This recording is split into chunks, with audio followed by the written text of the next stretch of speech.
দাঁড়ান ভাই, দাঁড়ান দাঁড়ান দাঁড়ান, গোড়া বাজার যাবেন? হ্যাঁ ঠিক আছে চলুন। দাদা, আপনাকে তো বলেই নিয়ে আসলাম আমি একা যাব। দেখেন ম্যাডাম, আপনারা দুজন একই জায়গায় যাবেন তাই নিয়েছি।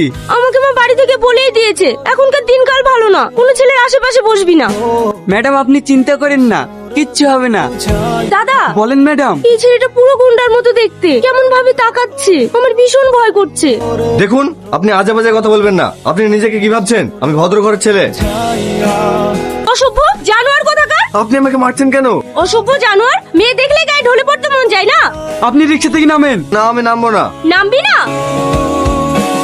কি ব্যাপার, তুমি এখানে? প্রশ্নটা তো আমারও, তুমি আমার পেছন পেছন চলে এসেছো। আমি কেন তোমার পেছন পেছন আসতে যাবো? আন্টি আন্টি আন্টি, এসব কি হচ্ছে? এই ঘর তো আমি ভাড়া করেছি। এ আসলে কোথা থেকে? এই মেয়েটা ঘর ভাড়ার জন্য এসেছে। আমি ওকে বললাম এখানে কোনো ঘর ফাঁকা নেই, যেটা ছিল সেটা তোমাকে দিয়ে দিয়েছি। তবু একটা রাত থাকার জন্য কান্নাকাটি করছিল। আমি আমার রুমে কোনো মেয়ে থাকতে দেবো না। তাহলে আমার আর কিছু করার নেই, তুমি এখান থেকে চলে যাও। আমি এখন এত রাতে কোথায় যাব? এখানকার তো আমি কিছুই চিনি না। ওকে এইভাবে চলে যেতে দিলে হবে না, আমাকে চড় মারা। দেখুন আন্টি, আমি ওকে এখানে থাকতে দিতে পারি, কিন্তু আমার একটা শর্ত আছে। আমার অফিসে কন্টিনিউ নাইটে ডিউটি আছে, তাই আমি দিনে থাকবো। ও যদি রাতে থাকে তাহলে এখানে থাকতে পারে। আমার দিনে কলেজ আছে, রাতে থাকতে দিলেই হবে। আমি ওর শর্তে রাজি। তাহলে তো দুজনের মধ্যে কোনো সমস্যাই থাকলো না। যাও, তুমি ঘরে যাও। তাহলে ও অফিসে যাক, আমি ঘুমাই। আজ তো আমার আবার অফিস নেই। তাহলে কি হবে? দুজন একসাথে কিভাবে থাকবো? কেন? তুমি নিচে ঘুমাও, আমি উপরে ঘুমাচ্ছি। ঠিক আছে।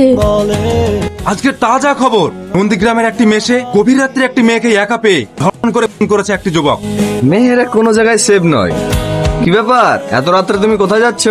আমি এখানে শোবো না, বাইরে শোবো। খবর শুনে ভয় পেলে নাকি? না। তুমি ভিতরে ঘুমাও, আমি বাইরে ঘুমাচ্ছি। এই মেয়েটা বিড়ালের মতো দেখতে।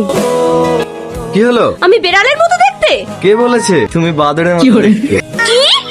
আন্টি আন্টি, আরে আরে আরে, তোমরা ঝামেলা করছো কেন? ঝামেলা করবো না, আমার বেডশিটে লিখেছে আমি নাকি বেড়ালের মতো দেখতে। আমি বলতে গেলাম, এবার বলছে আমি নাকি হনুমানের মতো দেখতে। দেখো, তোমরা কিন্তু প্রত্যেকদিনই ঝামেলা করছো। এভাবে চলতে থাকলে কিন্তু আমি দুজনকেই ঘর থেকে বের করে দেবো।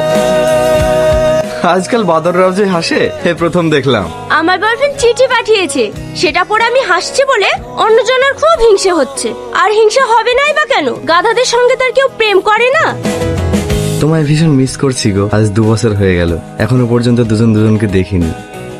আমার জান কত ভালো। বাবা, আজকাল গাধারাও প্রেম করছে নাকি? আমার গার্লফ্রেন্ড কিন্তু বিড়ালের মতো দেখতে না, বিশ্ব সুন্দরী। তোমার টাইম শেষ, তুমি এখন যাও, আমি এখন ঘুমাবো।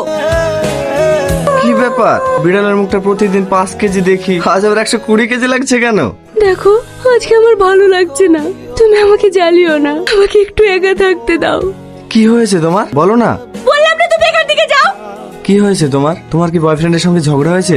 আমার আব্বা আমার বিয়ে ঠিক করে ফেলেছে, কিন্তু আমি ওকে ছাড়া বাঁচবো না। এখন আমি কি করব কিছু ভেবে পাচ্ছি না। তোমার ভাগ্য আর আমার ভাগ্য একই গো। রোজ তো আমরা ঝগড়া করি, আজকে একটু বাইরে থেকে ঘুরে আসি। এবার বলো কি হয়েছে? আমার আব্বা তার বন্ধুর ছেলের সাথে হঠাৎ করেই আমার বিয়ে ঠিক করে ফেলেছে। আমি তাকে ছাড়া থাকতে পারবো না, আর ও আমাকে ছাড়া বাঁচতে পারবে না। তুমি যে একজনকে ভালোবাসো সে কথা তোমার আব্বাকে বলে দাও না। আমার আব্বা ভীষণ রাগী, এই সম্পর্ক কখনো মেনে নেবে না। হ্যালো, কি রে, তুই কদিন ধরে অফিসেও আসছিস না, ফোন করলে ফোন তুলছিস না, কি হয়েছে তোর? আমার মন ভালো নাই রে। কি হয়েছে বল না। আমি যাকে ভালোবাসি তার বিয়ে ঠিক হয়ে গেছে। কি? ঠিক আছে, তোর সাথে আমি পরে কথা বলছি। তোমার গার্লফ্রেন্ডেরও বিয়ে হয়ে যাচ্ছে? হ্যাঁ, কিন্তু আমি ওকে আমার জীবনের থেকেও বেশি ভালোবাসি। রিয়া, রিয়া, রিয়া, আন্টি, আন্টি, বলছি প্রিয়াকে কোথাও খুঁজে পাওয়া যাচ্ছে না। ও কোথায় গিয়েছে আপনাকে বলে গিয়েছে? কই না তো। এগুলো আসলে কোথা থেকে? এগুলো তো আমি আমার গার্লফ্রেন্ডকে দিয়েছি। তার মানে আমি যাকে অচিন পাখি ভেবে ভালোবাসি সে আসলে প্রিয়া। অচিন পাখি।